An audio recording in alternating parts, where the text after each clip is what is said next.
John, welcome to the classroom. And now we're being recorded, and I will turn the microphone over to you. Thank you very much, Harry, and welcome to the class. I'm going to spend the first couple of minutes here kind of just going over some basics of who I am and what got me here, and then we'll get into this whole concept of understanding the college funding process. I am a college funding specialist on top of being a certified financial planner professional. I thoroughly enjoy the work that I do. I get to meet with lots of young people and help them go through not only the college financial aid process, but helping them find the right school for the right reasons, helping them with applications and essays, and it keeps me young because I get to spend so much time with the next generation, and I'm very blessed with that, and I think it's a very important service to be able to provide. I'm going to just dive right into this. Let's start with how I got here, and that'll help to explain why it is that I do college funding as a profession.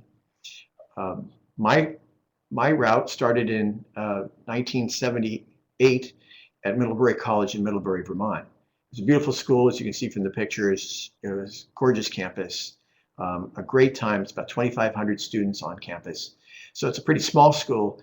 And not only did I learn the academics and some of the social stuff that comes along with being in college, but also I learned fundamental skills in how to process large amounts of information, distill it, analyze it, and present it. And those are all tools that I use even today as a certified financial planner professional.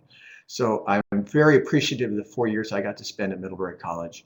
And I think it's a really important thing for every young person to have an opportunity to at least explore, is that 4-year higher education process.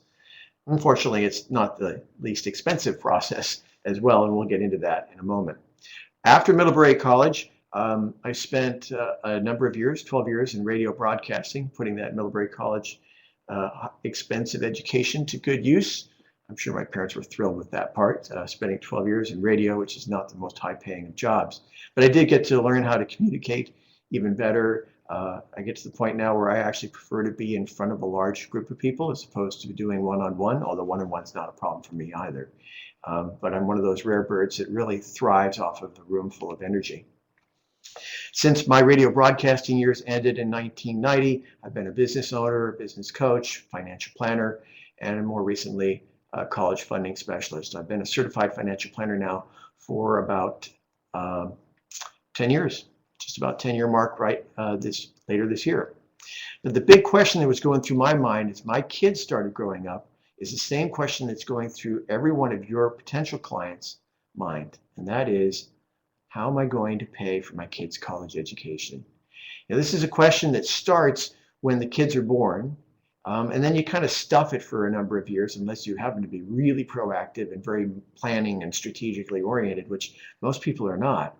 And so they don't really think about it until their kids get into high school. And then the kids being in high school, they start realizing, college isn't that far off, and they're getting run old pretty quickly on me, and we're going to have to figure out how we're going to make this all work out. So that's the big question that's going on in their minds, is how am I going to pay for all of this?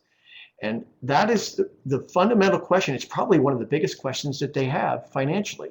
When you think about it, they have this huge amount of money they put into their home. And second to that is going to be the college education for their kids. And it is a huge amount of money. So this is a very important space. And this is a question that whether they ask it of you when you first meet somebody as a financial planner or not, is an important question that's going on in their minds. And before I get into the guts of the financial planning process with regards to college funding, there are a couple of housekeeping rules. Number one is to play at a level 10. I know it's a little harder to do that when you're in your space and I'm here and I can't see you. It works really well when I'm in a room with people and I tell them to play at a level 10 because I feed off of the energy that's in the room. But I can still feed off of some of the energy that's going on from each of you. So I just ask you to play at a level 10. Science has proven that people learn more, they learn it faster, and they retain it longer the more engaged they are in the learning process.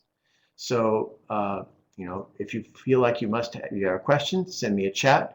Stay engaged in this as much as possible because it is important information, and the more focused on it you are, the better off you will be as far as being able to pick up on this information and retain it for future use. The other rule is to jot down your questions because you're going to have questions, and I will do my best. I've slotted extra time after this, my presentation, to answer your questions. It's a complicated process, a very complicated process, and I know you're going to have questions. This here is a picture of the Department of Education's simplified view of the financial aid delivery process. This is their simplified view. This is not the complicated view. If you saw that one, it would be really a rat's nest. And proof positive that bureaucrats do have a sense of humor. The Department of Education does refer to this internally as the Department of Education hairball, the DOE hairball. And you can see how complicated the process is. So I know you're going to have questions. When you get to the point where you have clients, they're going to have questions, and you need to be able to answer them slowly, methodically. And interestingly enough, as complicated as this process looks in this schematic, there just really are some real basic stuff that people need to know. But the other piece of this is that most of them don't, and what they do know is probably wrong, because there really are two sets of rules to the college funding game. They're the rules that everybody plays by, they think are the real rules of the game. All their friends know it, all their other families who have, kids in the same grade as they do. Everybody knows what supposedly goes on in the college funding world. And yet what they really know is nothing compared to the way the real game is played. The real rules of the game are played by the folks who are the colleges and universities, as well as the state and federal funding sources. They operate on a totally different set of rules. And we'll try to get into those so that you understand the difference. And then there's one last tip for you to get more, one last housekeeping tip. And this is sort of a general suggestion I have for anybody who wants to be a financial planner. And it's the oath that I take every day. When I first got in this business 10 years ago, it was a lot more difficult for me because of one piece that's coming up in a moment. But here's the quote, and you can read along with me. Play at a level 10 if you'd like. I solemnly swear that if I know something that is helpful or useful to my friends, family, and neighbors, we can insert clients into there as well, that I will insist on sharing that information with them. That's all. I mean, that's what we do as planners. We have stuff that we know that they don't.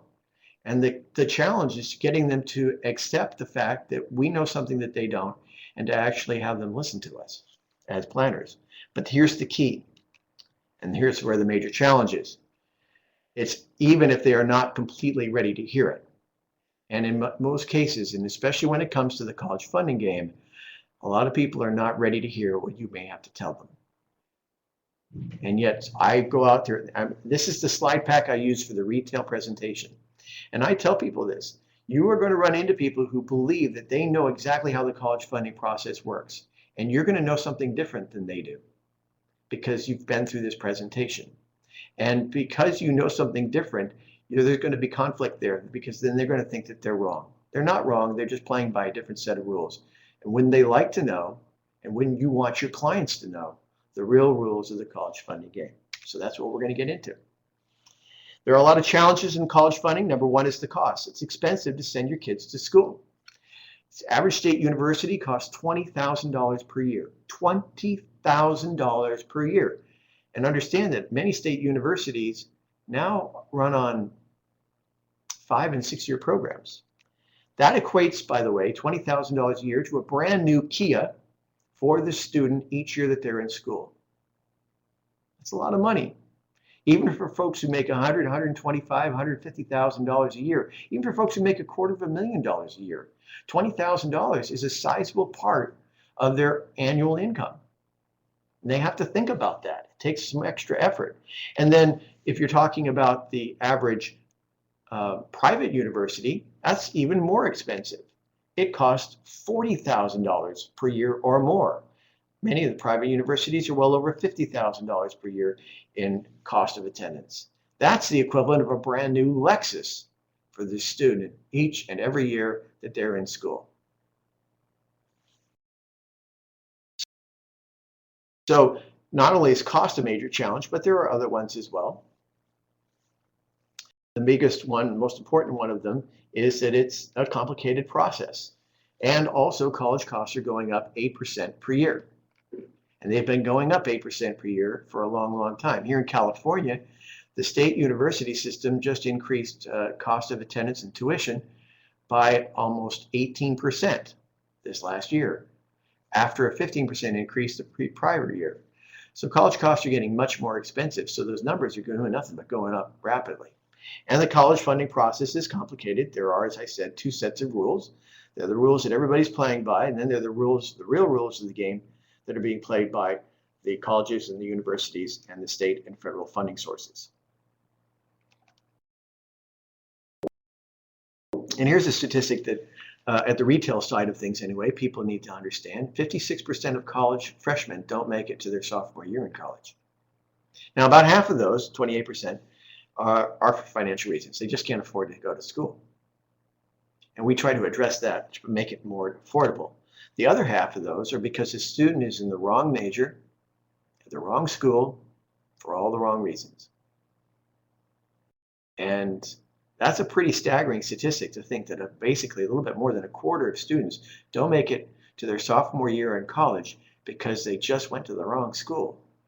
And all the high school college counselors are impacted because of funding issues. So they're not even getting good direction there as to what is a good school, where should they be going, what's a good fit for them. Should they even be attending a four-year college, or would it be better for them to be attending a two-year, community college first? What's the best fit for them? We need to be discussing that. And that is part of the college funding process, is helping them through that. Although that's not really the focus of this particular presentation. It is a lot of the work that I do. So a theme for tonight, to borrow from Apple, is think different. There again are these rules, two sets of rules that are out there. That's certainly one thing you need to pay attention to. And there are a couple of myths that people don't really understand. The first myth is that they can do it themselves with free resources. Now, I know I'm biased in this. I have been in the college funding space for several years. I get paid to do college funding for people. So maybe I'm just trying to steer more people my way. But from what I see, the amount of misinformation that's floating around out there, the fact that there are these two sets of rules, and the fact that I see people make huge mistakes costing them thousands of dollars every year, I just don't see how people can really do it themselves with free resources. You need to have somebody who knows how the game's played in your back pocket that you can refer to. And I have clients with testimonials over and over again who said, you know what? I'm so happy we have you there, because if we had a question, we knew we had an answer, and we had an answer we could trust. As opposed to if they're flying it by what they can find with free resources, they don't even know if they can trust those resources. And the second myth that's out there is simply that the price tag of the college matters. It doesn't. There are schools, private institutions, that have a cost of attendance of $55,000 a year or more. And there are private or public universities that have cost of attendance of $20,000 a year or less. But in the way the whole equation works for most people, that really doesn't matter. What really matters is how much money are they spending out of pocket each and every year, and how much money is being covered by other resources in the form of free money.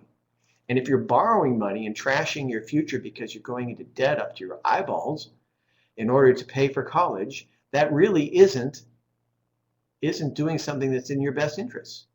And we need people to think in those terms. So the price tag of the college doesn't matter. What I show you there that it does matter is the myth. So let's get into the college funding calculation, because this is the nuts and bolts and the guts of where the money is saved. There are only three terms to have to understand in the college funding calculation. The first one is COA, and that stands for cost of attendance. Cost of attendance includes everything: room and board, obviously the tuition. They give you a travel allowance. It's usually around $1,200–1,500 a year, and another anywhere from $1,200 to $3,500 for incidental expenses. Books are also included in the cost of attendance. It's everything of the cost of sending a kid to that particular school. And it's always posted on the school's website. It has to be posted there. It's also posted in lots of free resource websites that you can find, like collegesearch.collegeboard.com and others that are all available to you. The second term to pay attention to is EFC, and we'll spend the most time with this one. EFC stands for expected family contribution. Expected family contribution is calculated from income and assets of both the family members and the students themselves. We'll get into that in a moment. And the last piece of the puzzle is the need, which is pretty simple calculation. You take the cost of attendance at the school and you subtract the expected family contribution, the amount that's expected to be paid by the family towards the school, and you have the calculated need. And we'll get into this in a moment in more detail, but the need does not necessarily mean that the school has to cover it. It just means it's calculated to be the financial need of that particular family to send that student to that school for that year. Expected family contribution has four major factors in how it's calculated. The first one is the family income. So you take the total family income, and the first thing they do is they subtract an allowance for the fact that you pay taxes, because they know if you paid money out in taxes, that money is no longer available to pay for college. So obviously we're not going to count that towards your ability to pay for college. So the family income is subtracted from the family income is subtracted the amount that you paid in taxes, both federal and state. And then after that, they give you what I call the poverty allowance. I don't even remember what the real word for it is now, but we've always called it the poverty allowance around here. It's about $25,000 per year for a married couple with children. And what they understand is that the first $25,000 you make in income after you pay taxes is money that you really need to live on. But after that, 40% of all your income after those allowances goes towards your ability to pay for college. 40%. The other side of it is family assets, and this is where things get a little bit fuzzier because some assets are counted and others are not. If you use the FAFSA form for financial aid, that's the free application for federal student aid. If you use the FAFSA form for financial aid, qualified accounts, retirement accounts like IRAs, 401ks, are not counted. They don't even ask that question. If you use the profile form, and there are about 450 schools, and they are all the top-notch, well-known, high-profile schools, hence the name CSS Profile. If you use the CSS Profile application, they do count qualified retirement accounts. They also count annuities, which are not counted by FAFSA. They do not count cash value life insurance in either profile or FAFSA, and it is one of the places where we hide assets. I've hidden millions of dollars of wealth in cash value life policies that have become invisible to the financial aid process. People looked like they were dirt poor even though they had more than enough money to pay for that college because we hid it someplace where it was invisible. So that's the family asset picture, and about 6 to 10% of all of your family assets after allowances, they do give you $50,000 of assets that are counted as an allowance, and then after that, 6 to 10% of all the money that's left over is applied to your ability to pay for college. Then we have student income. Student income is treated differently than the parent's income. There is a very, very low threshold, about $3,500 a year that you're allowed to make as a student before the money that you make is applied to college ability to pay for college. And 50% of student income is considered ability to pay for college after that minimal allowance. And then the student assets is also a separate picture. Student assets, they don't give you any allowances. If it's in the student's name, it starts at 0, and 20% of all student assets are considered capable to be used for college. So if you have a student who's done a really good job, maybe in high school, of saving money, and they've done a great job of maybe working summers, and they're building up, and they've got $10,000 sitting in a savings account that's in their name, that means $2,000 per year, as long as that money's there, will be looked at as ability to pay for college, just because it's in the student's name, as opposed to if it was in the parent's name, it could easily be under the $50,000 parental allowance. So you start to get an idea why I say that the college funding calculation is somewhat complicated, and it can make some people's hair stand on end. This is an extremely complicated process, and I totally understand that it can be very challenging even for planners to get their heads around. And you as students of financial planning may even find this more challenging, maybe not. For me, it was very simple to get my head around quickly. Once I understood the 4 basic elements of the expected family contribution calculation, it was much easier for me to really understand what I could do to help people. And then once I understood that some assets are counted and others are not, and where those allowances are, we could start moving or repositioning wealth in ways that could really create sizable savings for clients as far as paying for college. So I'm going to just take a short break. If you have questions right now, this would be a great time to type them in. We'll move on to, we're going to look at some real numbers with regards to this calculation. And if you have questions, you're welcome to type them into me and I will do my best to address them. And I will address them at the end of the presentation as well. So let's go back to this calculation one more time. The cost of attendance, expected family contribution, and need are on the left-hand side.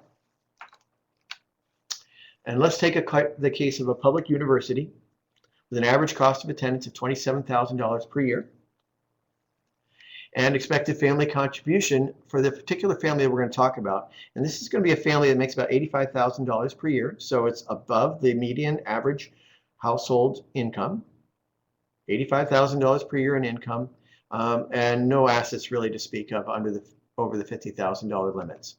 So their expected family contribution is calculated to be $15,000. So the need for this particular family is calculated to be $12,000.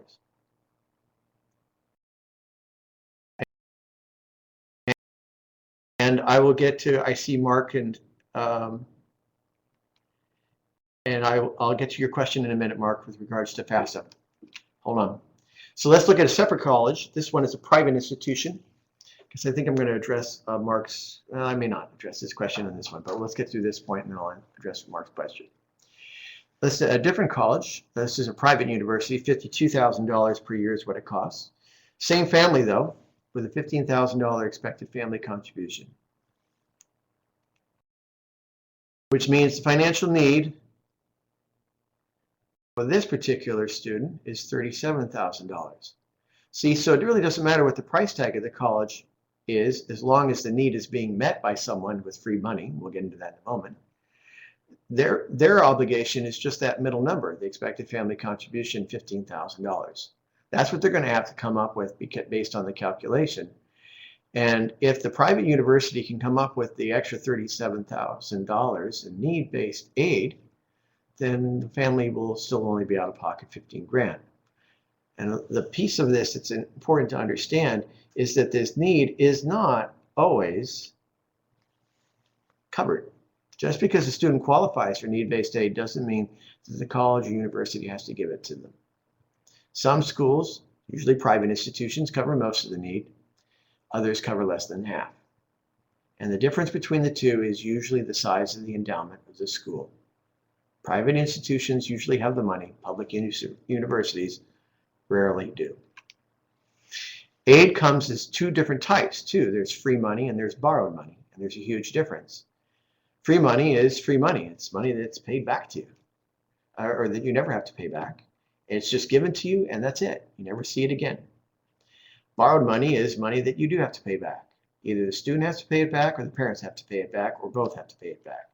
And you can't get rid of that borrowed money debt by declaring bankruptcy. You can't get rid of it in any way. You have to pay it back, period. They will find a way to get it back from you someday unless you die. It's the only way you can stop having to pay back a borrowed loan on college loans is to die. And there's a huge difference here between free money and borrowed money, because borrowed money essentially means, from a planning standpoint, trashing your family's financial future in order to send your kids to college. So free money comes in a bunch of different formats. One is grants, scholarships, and work study. That's what free money is. Grants, scholarships, and work study. It's not one of those three. It's not free money. And borrowed money is debt. Now, there are loans that we do actually recommend that clients take if they want to. And those are the Stafford subsidized loans. Interest rates on them are low. Usually right now below 4%. Interest is paid for you by the government until you are done with school. So basically, they are interest-free loans until such time as you are finished with your schooling process, at which time then you pay it back, and it's a really reasonable interest rate and a competitive one. But most of the other loans that are out there are not subsidized, so the interest starts accruing the minute you start using the dollars, and they're rates that are 6, 7, 8, 10, 12, 14%. So you have to be very careful about the debt that you're taking on in order to pay for college.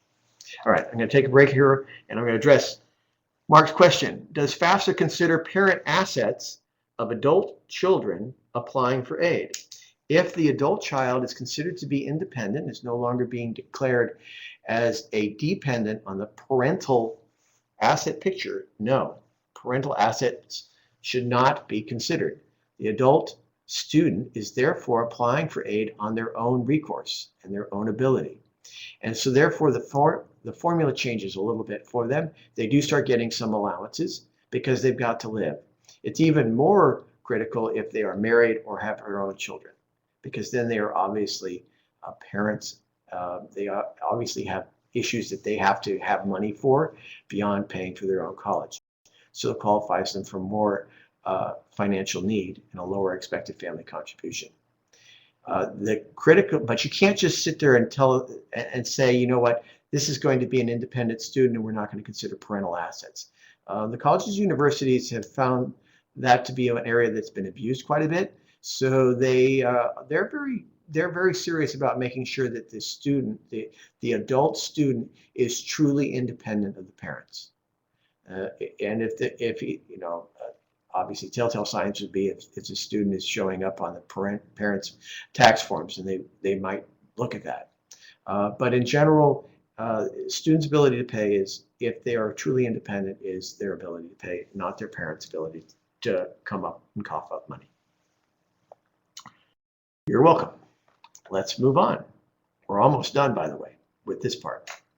So what are the top mistakes that I see people make? And I've been doing this now, it's probably my 4th year in this space, because I started when my son was a freshman in high school and he's a freshman in college. So in this time, I've seen dozens of cases go across my desk, and I've seen lots of mistakes. And I've seen lots of cases go across my desk that never became clients, lots more than the dozens that I've taken on as clients. And I've seen them make lots of even worse mistakes than that. Top mistakes that I've seen make: confusing price with value. We've really kind of drilled into that one pretty heavily. Just because the school has a $55,000 price tag doesn't mean that it's going to really cost you as a family any more money to go to that school than a public university with a $20,000 cost of attendance. And when you understand that most students who are going to school are not coming from super high income families making $250,000 or more, that's a really big mistake folks are making. They don't even bother sending their kid. Oh, you can't go to a private school because there's no way we can afford it. So they don't even have the kid look at it. And that might be the best fit for that student, in which case you're sending the student to a school where they're far more likely to fail because it's not a good fit for them. And it goes back to that statistic about a quarter of the students dropping out after their freshman year in college because they're in the wrong school for the wrong reasons. Other top mistakes I see people make: 529 accounts. Where I saw a lot of this in 2008. People, now 529 accounts are tax advantage ways to save for college, and they do have certain benefits to them.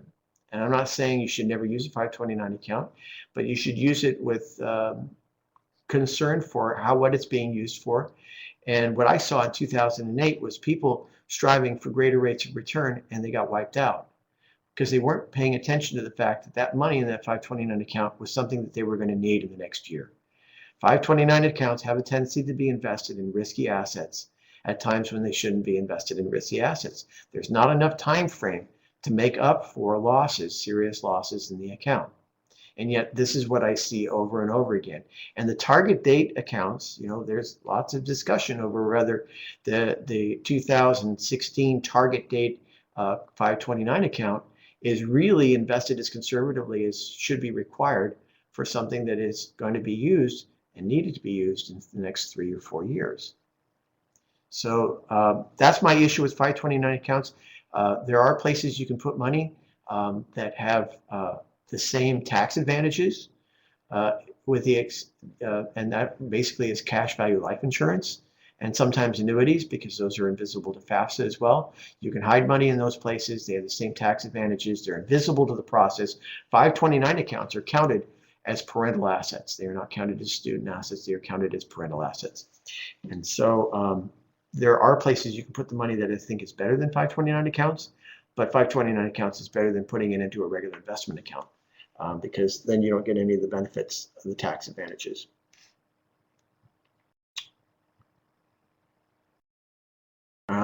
Harry, I'll answer your question in a little bit. Is there any way to transfer funds out of a 529 and into a fixed account in order to prevent the possible downturn in the stock market? Yeah, 529 accounts are usually managed by advisors. So the key is to make sure that if you see something, and if not, 529 accounts can be managed, can be put into more fixed income securities. So the key is, if you're doing a review with a client, if they are a client that you're managing their assets, make sure that you're managing their assets, 529 accounts, with the timetable of whenever the kids are going to college, and not the timetable of, well, we want to get the best returns we can in hopes that we can build up enough money to pay for college, because that's just a scary way to approach it.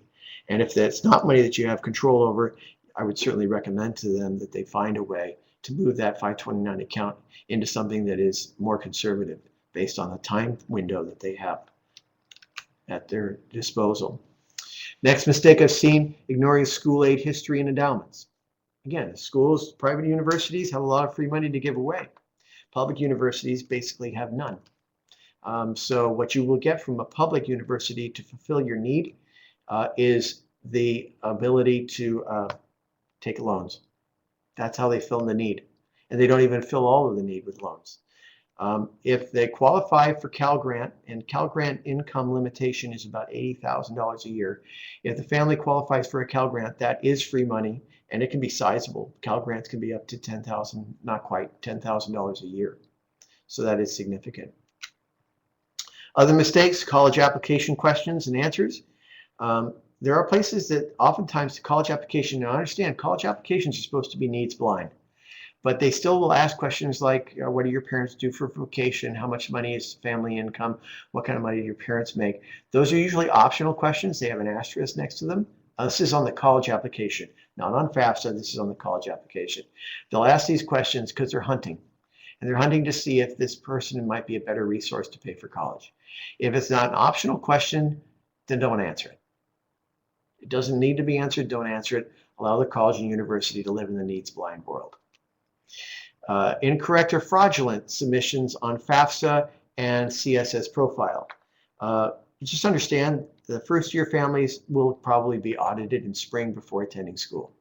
So if you say your taxable income is one thing and your IRS tax 1040 shows something completely different, that's something that's going to get reconciled, and it will get reconciled before the student goes to school. So aid can be withdrawn if they find out that you don't really qualify for the aid.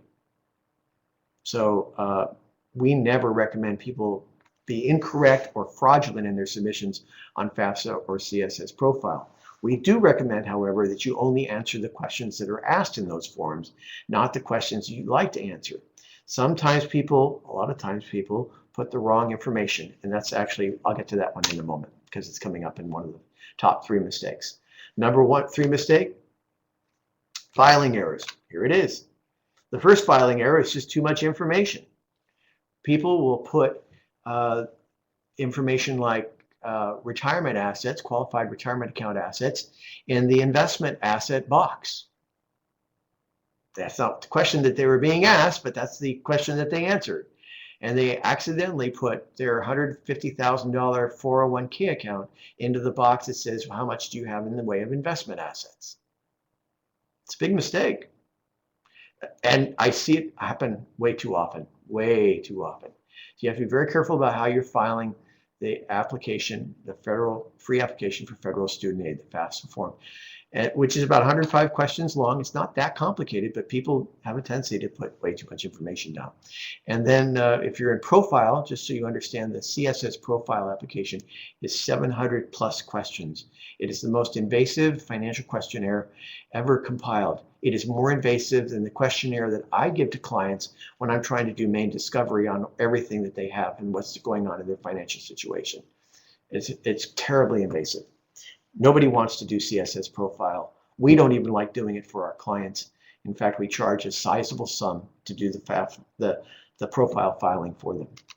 Other mistakes on filing errors: putting information in the wrong box, putting Social Security where your birth date's supposed to go, stuff like that. I've seen it done. What it does is it slows down the application for financial aid.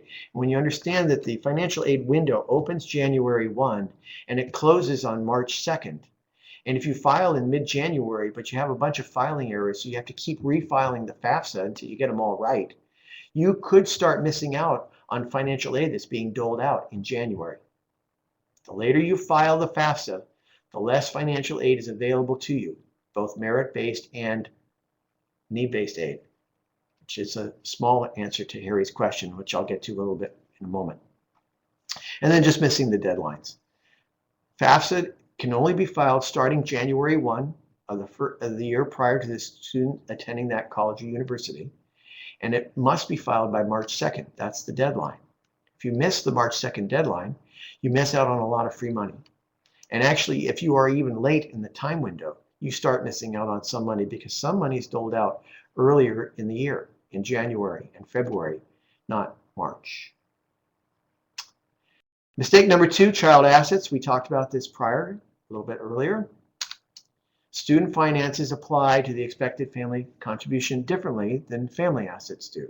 Remember, if they have an income, if they have a savings account with $10,000, 20% of that is applied to the ability to pay for college with no allowances, none, zero. Much better to take the student assets, put them into a parental account, with the parents giving the student a paper IOU and saying, look, this is your money, it's in our account, but we're at least going to put it there until we're done with paying for college. If you need the money, we'll give it to you, but it's because it's your money, but it's not going to be in your name, an account in your name, because that just means we're going to end up paying more for college than we need to. It's a simple solution. And there is also a lower income protection amount for students. It's just something to pay attention to. Students who do a lot of work prior to school, now there's an exception here, and that is work study. When a student is doing work study, that income does not account or count towards their allowance for income.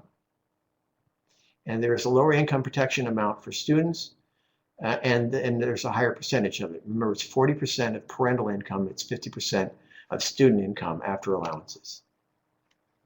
And we talked about the no asset protection threshold and the 20% contribution. So pay attention to the child's assets and anything that's in the child's name, because that is an important piece of the financial funding, college funding equation. And then the number one mistake that I see people making is not trying. I hear this more often than I hear anything else. It's, we make too much money. There's no reason to apply for financial aid. First off, high income is in the eye of the beholder. A family of 4 with $150,000 in family income qualifies for financial aid with one student attending a university with a cost of attendance over $30,000 per year. If they have 2 students attending a college or university, they qualify with even $200,000 or more in family income. That's for need-based aid. So aid is available even with a good income. Remember, different colleges fund aid differently. So what you have to pay attention to is, how is the expected family contribution being calculated for that particular college or university? Are they using FAFSA or are they using Profile? And then how much money do they have to give away in the form of free money to whoever needs it? But then there's this last quotient, which is, if you don't file the FAFSA form, you don't get access to any free money, no aid, including merit-based aid.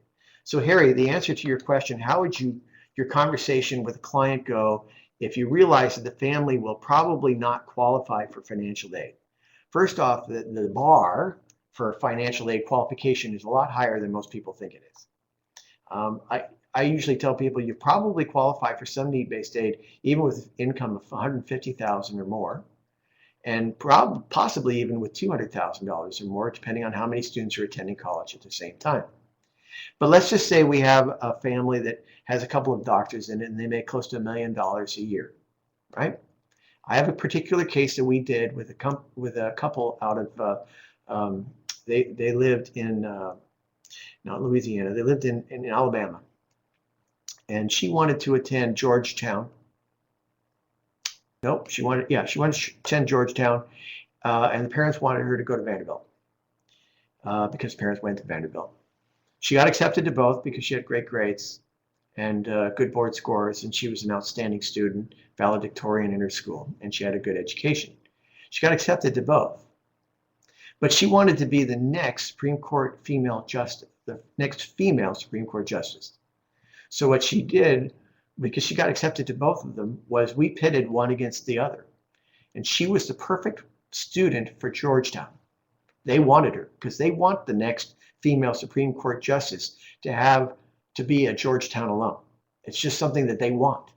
And we pitted them against Vanderbilt. And what we ended up getting was about $30,000 in free money from Georgetown, even though the parents made close to $1 million a year in income. That's merit-based aid. And every student, if they make the right presentation to the right college and university, can qualify for merit-based aid. They have to have decent grades. They don't have to have straight A's, but they have to have decent grades. And they do have to have decent board scores usually to get some of that. But if they happen to have, some kind of unique quality that really qualifies them as something that a college or university wants, the college or university will pay for that, and they pay for it in the form of merit-based aid, even if the parents make way too much money. So my answer to the question, Harry, is what do I tell them? I say, if you want to lower the cost of college, then the way to do that is through the college application process, finding the right school that's the right fit for your student, and making sure their college application oozes their unique qualities so that school can discover that student is the perfect fit for them, and they will buy your student. And they'll buy it with merit-based aid.